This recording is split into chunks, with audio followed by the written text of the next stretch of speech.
Book 3. Fixing the mind on a place, object or subject is attention. The continuance of this attention is contemplation. This contemplation, when it is practiced only in respect to a material subject or object of sense, is meditation. When this fixedness of attention, contemplation and meditation are practiced with respect to one object, they together constitute what is called sanyama.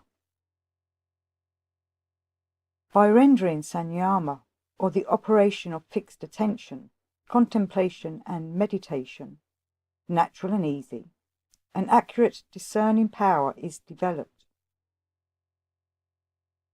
Sanyama is to be used in proceeding step by step in overcoming all modifications of the mind, from the more apparent to those the most subtle.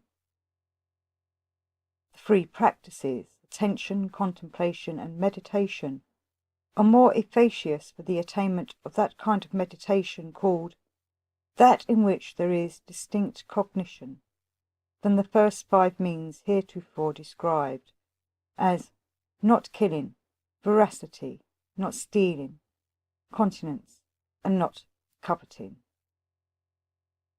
Attention, contemplation, and meditation are anterior to and not immediately productive of that kind of meditation, in which the distinct cognition of the object is lost, which is called meditation without a seed.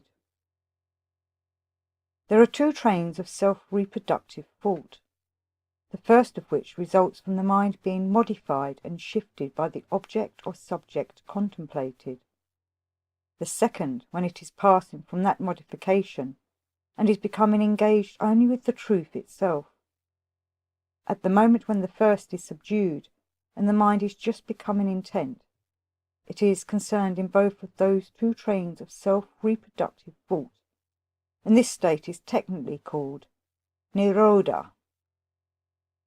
In that state of meditation which has been called nirodha, the mind has an uniform flow. When the mind has overcome and fully controlled its natural inclination to consider diverse objects, and begins to become intent upon a single one, meditation is said to be reached.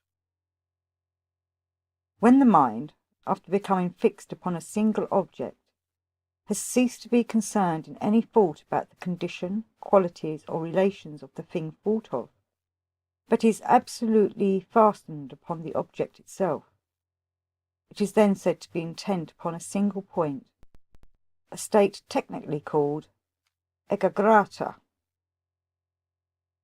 3 major classes of perception regarding the characteristic property, distinctive mark or use, and possible changes of use or relation of any object or organ of the body contemplated by the mind, have been sufficiently explained by the foregoing exposition of the manner in which the mind is modified. The properties of an object presented to the mind are, first, those which have been considered and dismissed from view, second, those under consideration, and third, that which is incapable of denomination because it is not special, but common to all matter. The alterations in the order of the 3-fold mental modifications before described indicate to the ascetic the variety of changes which a characteristic property is to undergo when contemplated. A knowledge of past and future events comes to an ascetic from his performing sanyama in respect to the 3-fold mental modifications just explained. In the minds of those who have not attained to concentration, there is a confusion as to uttered sounds, terms, and knowledge, which results from comprehending these 3 indiscriminately, but when an ascetic views these separately, by performing sanyama respecting them, he attains the power of understanding the meaning of any sound uttered by any sentient being. A knowledge of the occurrences experienced in former incarnations arises in the ascetic from holding before his mind the trains of self-reproductive thought and concentrating himself upon them. The nature of the mind of another person becomes known to the ascetic when he concentrates his own mind upon that other person.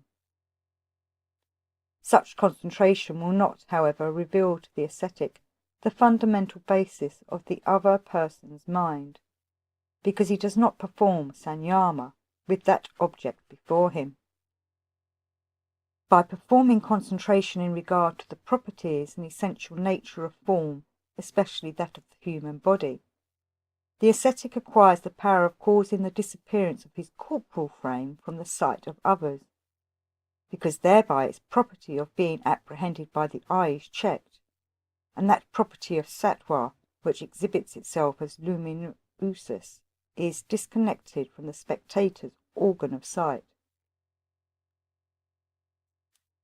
In the same manner, by performing sanyama in regard to any particular organ of sense, such as that of hearing, or of feeling, or of tasting, or of smelling, the ascetic acquires the power to cause cessation of the functions of any of the organs of another or of himself at will.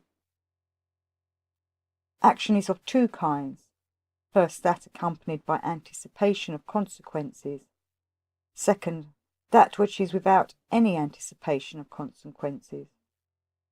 By performing concentration with regard to these kinds of action, a knowledge arises in the ascetic as to the time of his death. By performing concentration in regard to benevolence, tenderness, complacency, and disinterestedness, the ascetic is able to acquire the friendship of whomsoever he may desire. By performing concentration with regard to the powers of the elements or of the animal kingdom, the ascetic is able to manifest those in himself.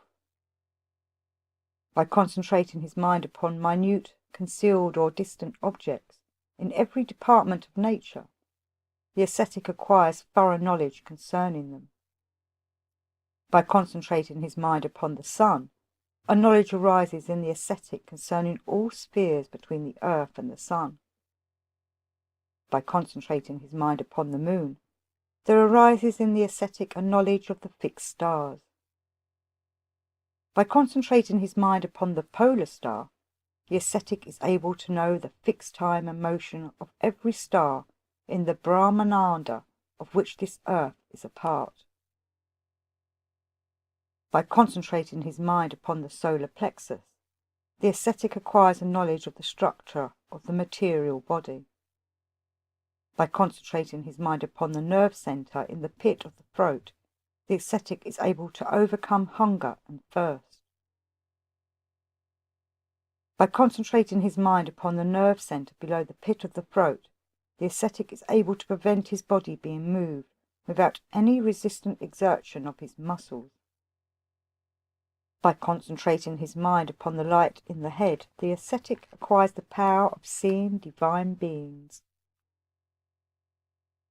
The ascetic can, after long practice, disregard the various aids to concentration hereinbefore recommended for the easier acquirement of knowledge, and will be able to possess any knowledge simply through the desire therefor. By concentrating his mind upon the hridaya, the ascetic acquires penetration and knowledge of the mental conditions, purposes, and thoughts of others, as well as an accurate comprehension of his own. By concentrating his mind upon the true nature of the soul as being entirely distinct from any experiences, and disconnected from all material things, and disassociated from the understanding, a knowledge of the true nature of the soul itself arises in the ascetic. From the particular kind of concentration last described, there arises in the ascetic and remains with him at all times a knowledge concerning all things, whether they be those apprehended through the organs of the body, or otherwise presented to his contemplation. The powers hereinbefore described are liable to become obstacles in the way of perfect concentration, because of the possibility of wonder and pleasure flowing from their exercise, but are not obstacles for the ascetic who is perfect in the practice enjoined.